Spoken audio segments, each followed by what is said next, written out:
you see a gentleman pointing to a sign on a store window saying that the mandate that you must have a certain drug injection in order to enter is not their own mandate, but that they are being forced to obey in order to stay in business, right? And in the first talk, I read the definition of slave, and in that definition were the words forced to obey. So here we have clear support for my claim that people are in fact being enslaved, and that this is also in fact a form of communism, because this being, for example, a business, what do communist leaders do, right? What does the Communist Party of a state do? They take over the private property and businesses, right? And then control them when previously they were controlled by the business owner, right? The private property owner. So in part one, when I gave that definition of slave, which again I'll read to you now, quote, a person who is the legal property of another and is forced to obey them, end quote. In part one, I talked about how when you're the legal property owner of something, that gives you the right to control that property, right? That's fundamental to property rights. So I was focusing on that aspect of it.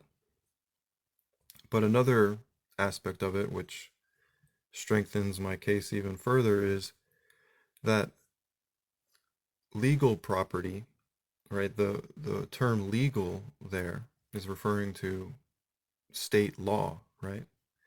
So with medical mandates, we have state law being used to coerce people to obey, like in the case of this business, like many other businesses that are being coerced to obey the law, right? So this is very relevant, right? This definition of slave, all of the elements to that definition are relevant or fit to this current reality of medical mandates. And some people will dumbly reject the idea of force being employed because they say that force is only when someone like literally has a gun to your head, or literally, has put you in chains, much more physical in nature. But that's just false, you know. We're going to have to return to semantics or the meanings of words here, but in a productive way. Force is not simply, physically grabbing hold of someone, you know. That's just not a correct understanding of the word force. There's other forms.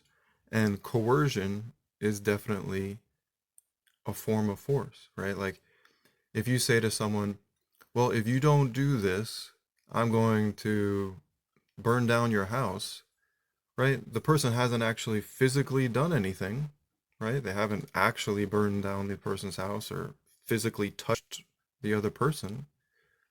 But that's a forceful act, right? It's an act of intimidation. It's a threat. It's coercing them, It's saying, do this or you're going to have to face extremely negative consequences, like lose your home or lose your job or lose your business, right? Or no longer be able to go to school, right? And that's exactly what's been occurring with these mandates. They're saying, well, if you don't get the injection, or injections, I should say, right? I don't know how many they're up to now, like with all these so-called boosters and whatnot.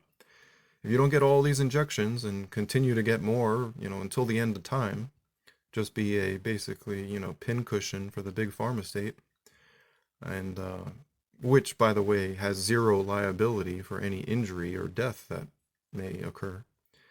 Um, if you don't just accept that you're the livestock of the big pharma state, then we're going to make your life much more difficult. We might even cause you to become homeless because you're going to lose your job. So that's coercion, and that's a form of force, right? So again, a slave is a person who is the property of another and is forced to obey them. So the force to obey is definitely happening because this kind of coercion is definitely a form of force. And the legal property element of the definition is valid because, like I said in part one, they're claiming ownership of your body, which is your private property. They're saying your body is no longer your private property. It's actually the property of the state.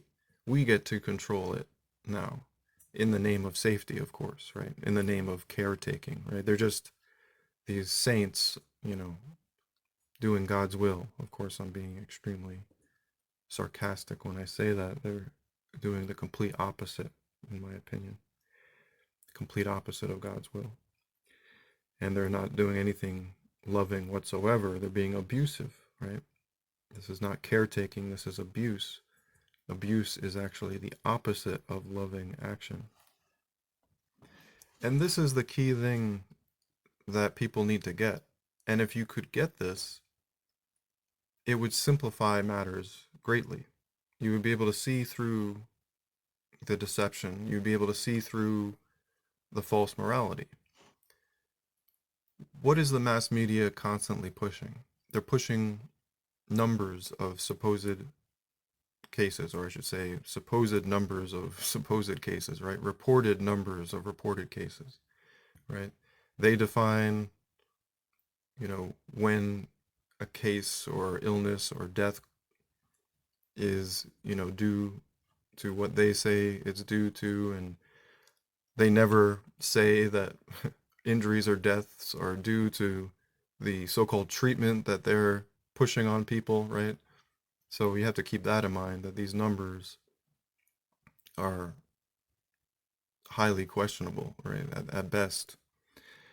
But they're pushing these numbers on you. They're pushing, fear of injury or death on you repeatedly every day, right? Telling you, oh, the numbers are rising again, the numbers are rising. Oh, there's this new variant, and, fear of injury and death. They're pushing fear to distract you from the fact that, and again, this is the key thing to get, abuse is never justifiable. Abuse is pure evil. There's no exceptions to that rule. It doesn't matter if someone says it's for safety. It doesn't matter if someone says, but it might save lives, or it's for the greater good. Zero exceptions. None of those supposed justifications are actually valid justifications. Abuse is pure evil. It doesn't improve life on earth under any circumstance. Just because there's a crisis, whether it's real or exaggerated, whether that be a health crisis or a natural disaster or an economic crisis or a war, under any circumstance, abuse is not a valid response to that crisis. In fact, it's just making matters worse. Not only is it not a valid solution, it's, you could say, adding insult to injury, or, it's adding one bad thing to another bad thing. It's like kicking someone when they're down. If someone is going through a crisis and then you abuse them on top of their experience of the crisis, you just made it worse, right? And I know many people's minds will just immediately revert to something like, well, but it might save lives. And so this is the main blunder, is that you don't recognize that abuse isn't a valid way to make the world a better place, and that freedom is actually another form of safety and well-being. Health is not the, be and end all guiding principle for society. It's not health over everything, right? Um, the gentleman actually in the photo, his video, um, has t-shirts for sale, I believe, that say freedom over everything, right? So I'd say, well, both, freedom and health are important. Freedom, health, and safety are all actually elements of a life that's free of abuse. If you don't have safety from being abused, well, you're not safe, even if you're healthy, right? You could be without an illness, but if you're being abused, you're not in a safe or good position, right? So they're putting your focus 100%. They're trying to put your focus 100% on an illness, which again, the information that they're giving on that is, highly questionable at best. They're trying to put your focus on that completely and distract you from the fact that you're being increasingly abused. You're being increasingly enslaved, right? This abusive control is increasing more and more, right? Slowly boiling the frog is the analogy or metaphor. They're just slowly turning up that heat, and you're not even realizing what's really going on because they're distracting you the whole time and telling you, oh no, this is for your own good, and they're guilt tripping you into compliance, telling you, well, if you don't comply, well, that just makes you to be a selfish person. That's completely false.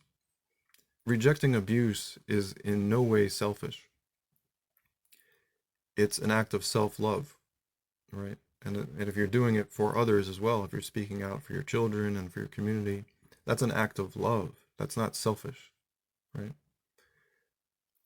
Being selfish and being uh, self-loving are not equivalent, right? So they're just pushing all of these logical fallacies, all these false equivalencies, intimidation, you know, appeal to authority. I talked about more logical fallacies that they're using, that they've been utilizing now for over 2 years in my talk titled The Top 10 Logical Fallacies of Lockdown, or the Top 10 Lockdown Logical Fallacies.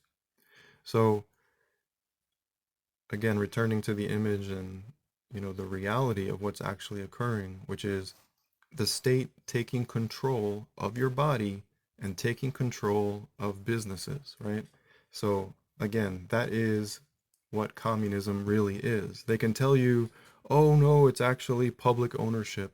The state is just, a transition period, towards this ultimate free society where everyone is equal.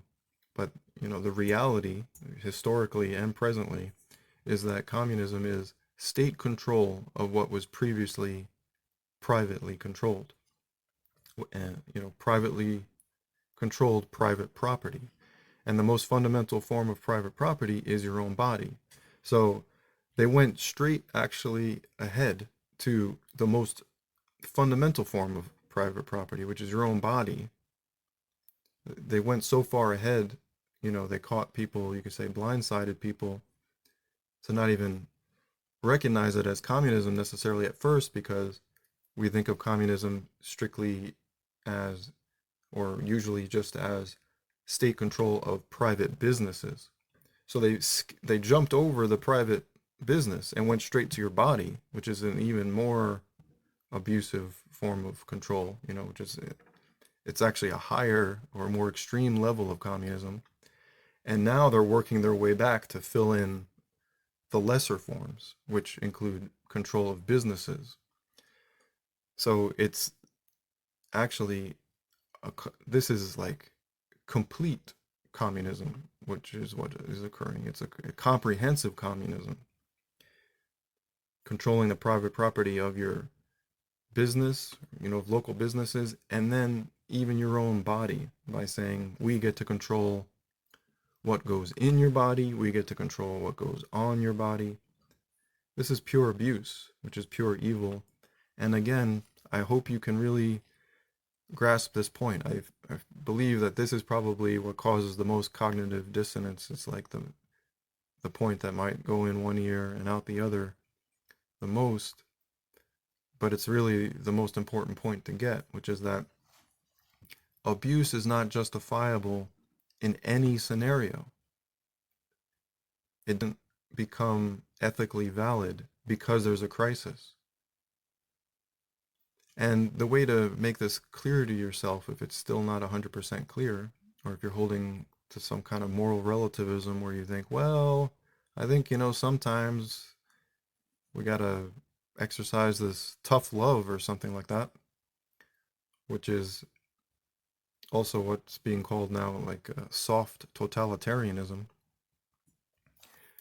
But if you're thinking along those lines, your morality is flawed, and you can actually recognize this for yourself by just thinking about two people on the street or just neighbors. Take the state out of the equation, take the crisis out of the equation, and just think about two so-called regular people, right? Regular Joe and Jane.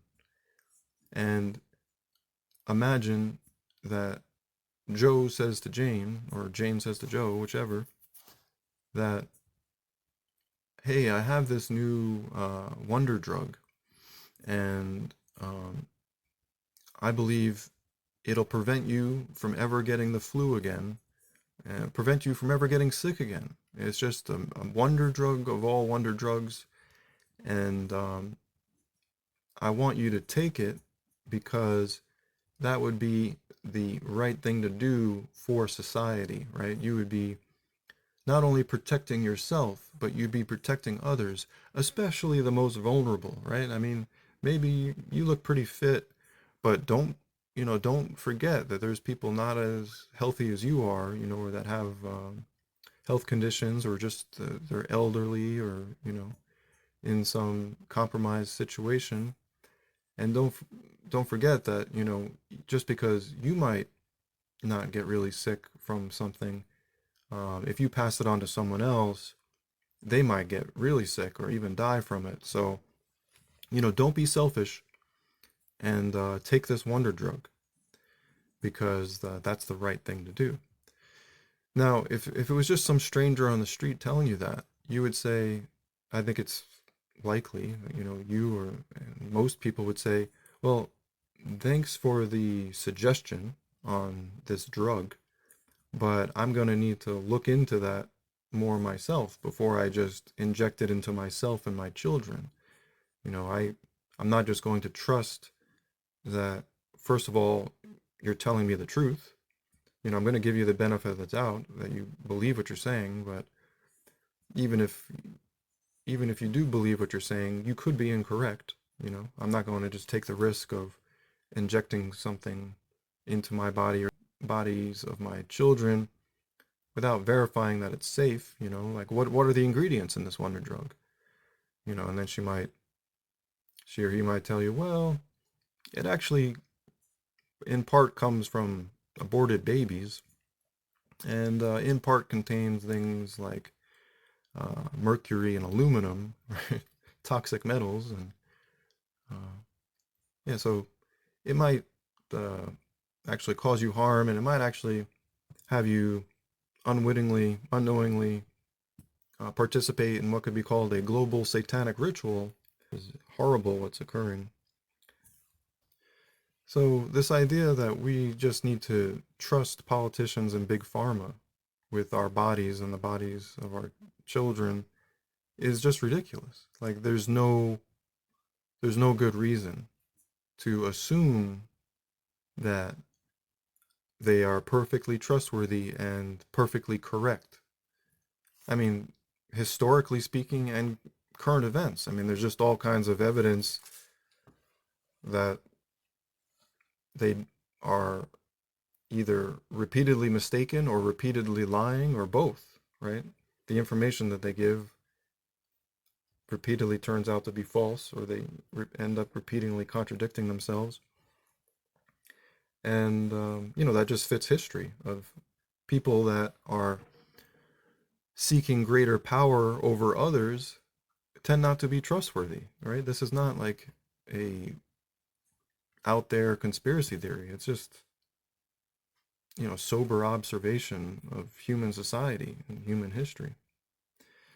And to think that these people pushing this control and pushing this pharmaceutical product have no interest for themselves, right? The billions of dollars being made and the greater power and control, which is a commodity for control freaks as well, like as if that couldn't be a factor, and the assumption that they couldn't have actually started the crisis in the first place. Like, how do you know this didn't actually come from some state lab originally? Or, it's just assuming that they're completely trustworthy and completely correct. And again, even more fundamentally, that they have the right to abuse, which they don't. No one does. Right? Jesus said the great commandment is to love God, love others, and love yourself. No exceptions. Right? He didn't say we should love one another unless there's a natural disaster or unless there's a illness. There was all kinds of illnesses in the time of Jesus, right? He was curing people of illnesses. I mean, and likewise with the forming of the United States, right? When they were writing the Bill of Rights, there was all kinds of illnesses. It wasn't like you have these rights as long as there isn't an illness. Now, some might immediately say, well, actually, there's emergency powers. Well, my short answer to that is I don't give a shit. I don't care what powers you think you have in an emergency. It's bullshit. It's not legitimate.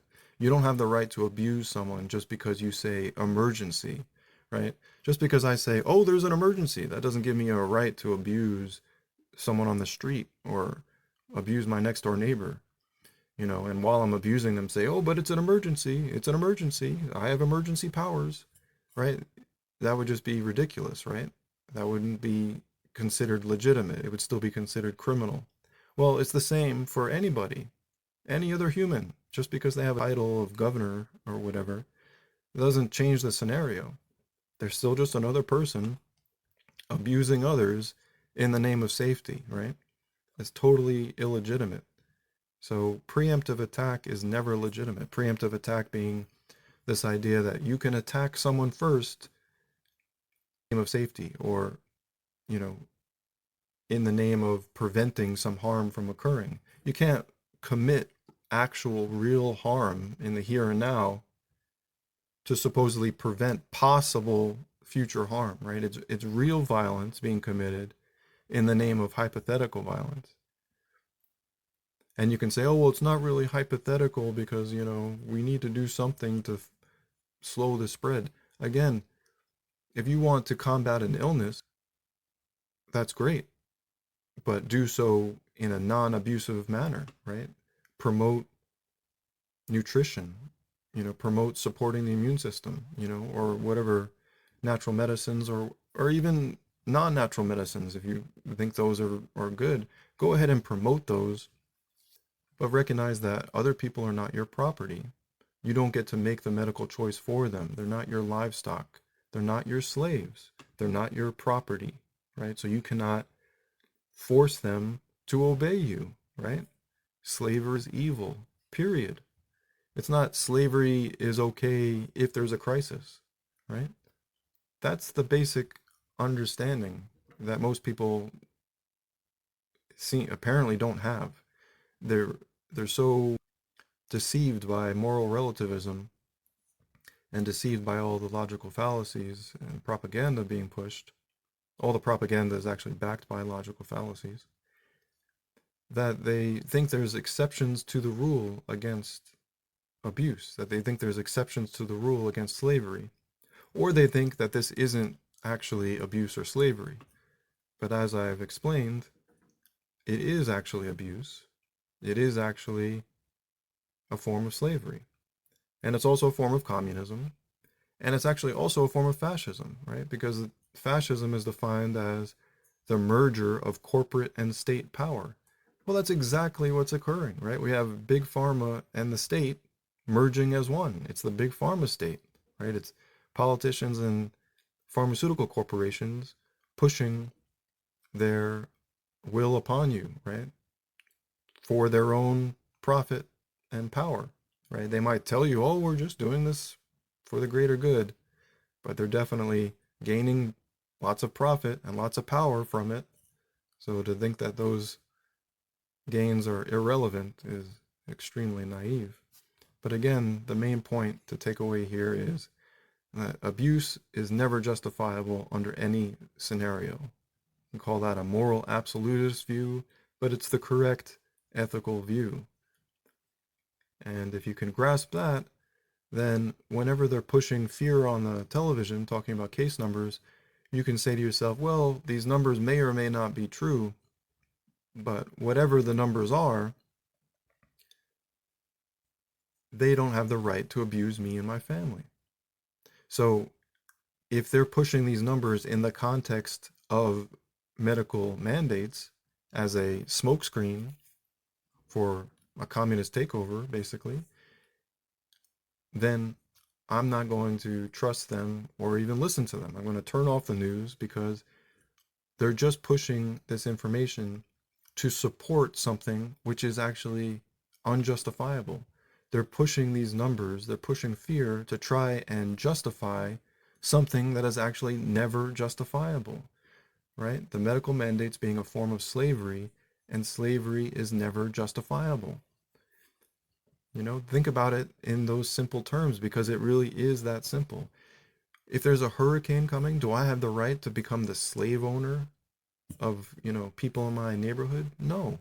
If there's a tornado or a flood, do I suddenly gain the emergency power of master and I declare everyone in my neighborhood my slave?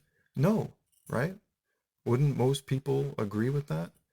Well, if you do agree with that, well, then you should also agree that medical mandates, which are a form of slavery, are unacceptable in any scenario, whether, again, this scenario is a health crisis or any other crisis, and whether it's real or exaggerated or, you know, in whatever form, whether it's just declared, again, just because someone says the word emergency or the word crisis, that doesn't then make them, Lord of the universe. It's ridiculous to think that all they have to do is say it's for safety, and it's like, oh, okay, we're your slaves now. All they have to do is say there's a crisis. Oh, okay, there's a crisis. Well, okay, master. It's just like so naive and ridiculous to think that ethics, just with the snap of a finger go away or totally turn upside down anytime someone says for safety or there's a crisis or there's an emergency. That's that's really unintelligent. Do not fall for the red herrings of talking about the medical effectiveness of whatever drugs they're pushing or the medical devices that they're pushing. That's a separate issue. What is a good response to a particular illness is a separate issue. The focus needs to be on the mandates and rejecting the mandates. After the mandates are fully rejected, then we can talk about, hey, what do you think is the best way to support the immune system? Or, what do you think is the best fight the flu? They're two separate issues and they're conflating them. They're confusing you and distracting you through all these logical fallacies, through pushing fear in particular, to distract you from the fact that abuse is never justifiable. And this is a form of slavery, which is certainly a form of abuse. And just to finish with a couple of headlines I read just this morning, quote, intimidate and overwhelm the global predators behind the blank reign of terror. And I'm saying blank there because of the censorship, right, on this platform, which again happens to perfectly fit what communist parties do, right? What do they do to their people? They censor them, right? They prevent the free flow of information. And censorship has just gone, off the scale in the past couple years in the United States and elsewhere. Previously, you could talk about, what your opinions were concerning illnesses and medicines or whatever without censorship. But now it's um, extremely censored, right? People are their whole platform or channel or profile, and and all of their posts are being taken down from various sites if they speak in a way which is against this big pharma state medical tyranny, right? So censorship, again, hand in hand with communism, just like control of private property, like your body and private business. So this is just like textbook definition communism. This is communism. If you don't think that, and you're again just going off on these technicalities of, well, no, technically it's public ownership, and Marx actually said this, and you're again, missing the reality of what's happening, which is the state controlling the population in an abusive manner, right? Forget these terms, really. It doesn't really matter. Communism, totalitarianism, fascism. Those terms are not really what's important. What's important is to recognize is that it's abuse, and abuse is pure evil. That's the fundamental reality. So, whether you agree that it fits the technical definition of communism or fascism, it doesn't really matter. I believe it does fit the definition, but again, that's less important. The semantics is less important than the ethics and the suffering that is occurring due to the abuse, right? And yes, there are people suffering from illness, but again, how do you know, especially now, after people have taken so many injections, that the illness isn't actually due to the so-called treatment, right? A lot of previously healthy people are taking these injections as a preventative course and then becoming sick or dying soon after, right? So pretty clear that it's at least extremely possible that the so-called treatment or so-called medicine is actually causing a lot of harm itself. So again, to just clear up matters, make it super simple, abuse is never acceptable. Slavery is never acceptable. Never, never, never, including when there's a real crisis or whenever anyone just says there's a crisis.